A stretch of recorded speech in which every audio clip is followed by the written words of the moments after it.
Everybody there was afraid, scared, fear. But, you know, I had a job to do, so I had to do it. But after the initial shock of it, I guess you'd call it, it sort of got numb.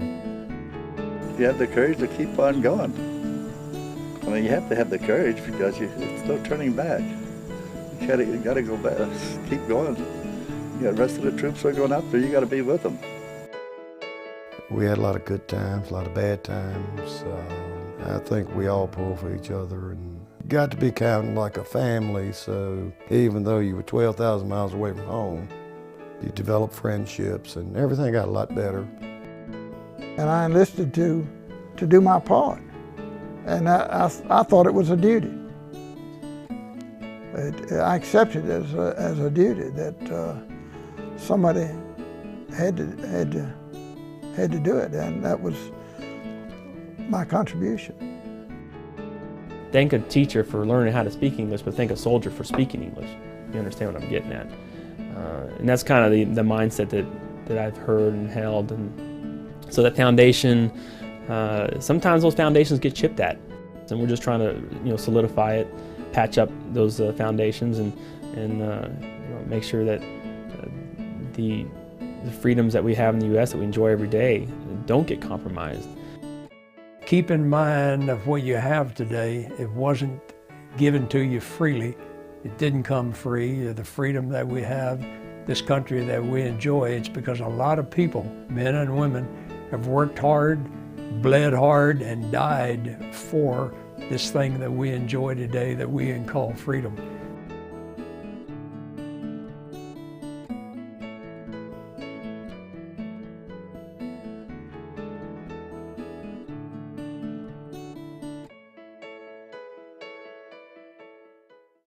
Our operation was called Operation Neptune.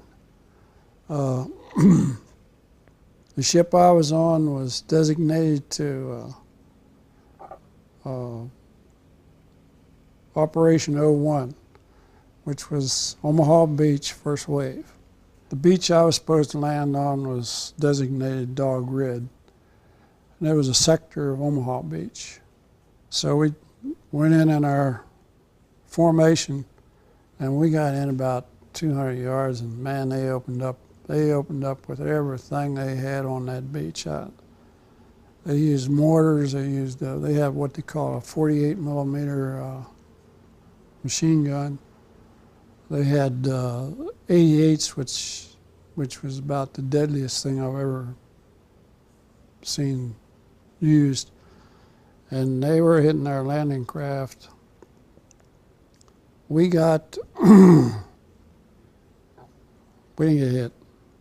Kept going.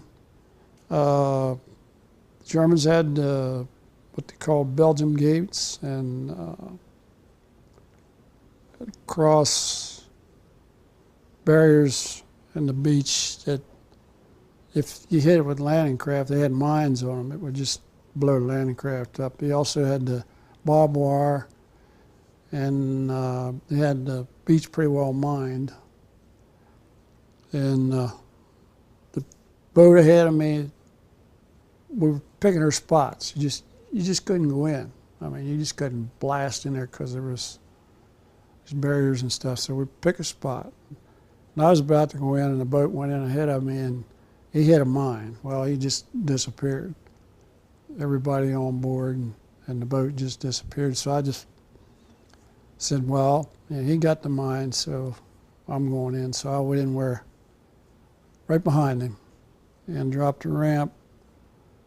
And I would say every man on my boat was either killed or wounded because they were just raking the beach, and they were zeroed in on the ramps of the landing craft. And those landing craft were made of plywood, only with the exception of they had a metal ramp on the front. And I was on there with a good friend of mine. It turned out he was a good friend of mine. And he was on one of the machine guns that we had on, and an 88 hit and just took his head off, and he went over the side, and he had on a green or olive drab parka plus a life jacket, and the water was at that point getting a lot of bodies in it. And I looked over his side, and all I could see was him. I mean, all this going on around me, and all I could see was him. And there was this body with a parka and no head on it. The guys that were lucky there was a seawall about 200 yards in from where we landed. If they could make it across the beach to the seawall, they weren't safe, but at least they were out of direct line of fire. And there was medics on the beach doing all they could do, and they were shooting the medics just like, Red Cross didn't mean a thing. They shot everybody. So we went on in with the second load, and by that time the water was red. I mean, it was arms, legs, pieces of people, and yeah, God, it was a mess. You train, and you train for a purpose. And you've got a job to do, just like any other job. It was real scary, and we were scared. Don't think we weren't. But we had a job to do, and we concentrated on the job we had to do. And that's the only way I think any soldier can do is concentrate on what he has to do. And each man, you've got to do your part to protect yourself, but also to protect your crew or each person with you. You've got to. We are very close. Even though my crew was from various areas, various parts of the country, various backgrounds, but we were just like brothers. I'd say closer than most brothers during the time we were flying, because we depended on each other. My life was no better. I mean, he had to survive and take care of me, and I had to take care of him. It's the way you looked at it. So once you get into it, you don't want to turn your back and run. That's the way I thought. I didn't look at it I was a hero or anything of that kind. It was just it was a job you had to do. I don't think I was a hero. I just did my duty for the country. I fought for that flag, I fought for our country. That was the whole thing in a nutshell. Having a free country. That's what I fought for. That's not heroic to you? Hmm? That's not heroic to you? Well, not in a way, because I thought it's a duty of an American to do his duty. If you're called to arms, you go. So I went, like everybody else did. To me, a hero is a man that stands up for what's right, for what he believes in, and holds himself to that. When we use the word hero, it jumps out to most of us as somebody that reacts in a crisis. And that's not just a guy in a military uniform in a war. It's firefighters, policemen. They all run through that. But my experience in two wars, and I was an infantryman in both, in a Marine Rifle Squad, which is the cutting edge of getting things done. To me, those guys that are recognized there, to include myself, it just happens to be the way things fell. And a good number, like when you refer to the Medal of Honor on the Marine side for the Vietnam War as an example, about 77% of the Medals of Honor were awarded posthumously. In other words, there were 58 Marines awarded the Medal of Honor. 13 of us were alive to receive it when it happened. And again, I have no problem with those individuals being recognized as heroes, but I also know that we reacted, we responded, and did what had to be done. And it had a whole lot to do with the Marines on my flank, the guy on my right and my left, and me just wanting to do my part, do my share, and take care of them, because they were taking care of me. So I really think, well, what I'm really saying there is, along with that, you don't really have that much of a chance to think about, do I want to do this, or is it in my best interest for me to do that? Find yourself into this thing, and it's just reaction without too much time to think. All the heroes are dead.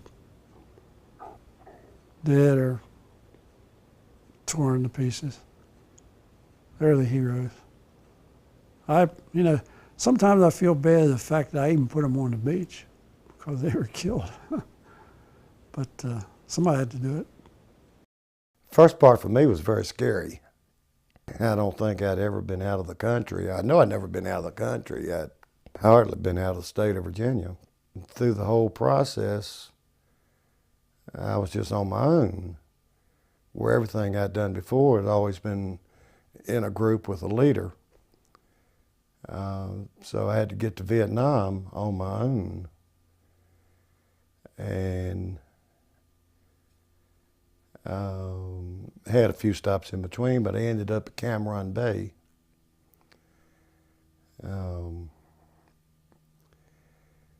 Hot, it's dirty.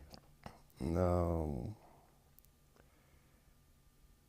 was thousands of soldiers, and I was just there at what they called an air terminal, but it was, a tin metal building and a couple runways. And I had orders I had to go from Cameron Bay to Nha Trang. So if you can imagine being in a foreign, hostile country on your own, and you've got to travel to some place that you have no idea where it is or how you're going to get there, it was a frightening experience. We were dropping bombs. Okay. We were dropping 500 and 1,000-pound bombs. When you take off on a combat mission, when you look up ahead of you, and when we were reasonably safe. I won't say we were safe, but we were reasonably safe until we got near the target area.